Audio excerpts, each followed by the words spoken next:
সঞ্জয় উবাচ एवमुक्त ऋषिकेश गुराकेशन भारत तेन युरुबहुर्मैत्रे স্থাপয়িতারতোত্তম। অনুবাদ। সঞ্জয় বললেন, হে ভরত বংশধর, অর্জুন কর্তৃক এইভাবে আদিষ্ট হয়ে শ্রীকৃষ্ণ সেই অতি উত্তম রথটি চালিয়ে নিয়ে উভয় পক্ষের সৈন্যদের মাঝখানে রাখতেন। তাৎপর্য: এই শুরুকে অর্জুনকে গুরাকেশ বলে অভিহিত করা হয়েছে। গুরাকা মানে হচ্ছে নিদ্রা, এবং তিনি নিদ্রাকে জয় করেছেন, তাকে বলা হয় গুরাকেশ।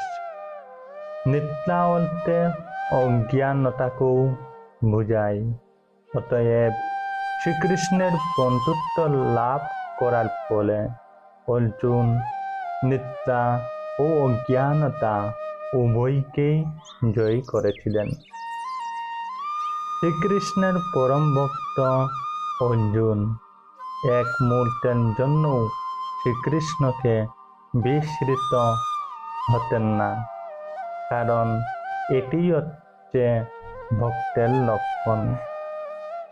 শয়নে অথবা জাগরণে ভক্ত ভগবানের নাম, রূপ, গুণ ও লীলা স্মরণে কখনো বিরত হন না।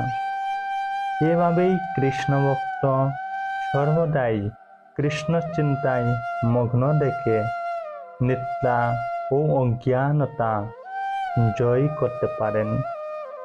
একেই বলা হয় কৃষ্ণ ভাবনা বা সমাধি। ঋষিকেশ অথবা সমস্ত জীবের ইন্দ্রিয় ও মনের নিয়ন্তা হবার পরে শ্রীকৃষ্ণ অর্জুনের অভিপ্রায় বুঝতে পেরেছিলেন, কেন তাকে সৈন্যের মধ্যে রথ স্থাপন করতে বলেছেন। এইভাবে অর্জুনের নির্দেশ পালন করার পর তিনি বললেন,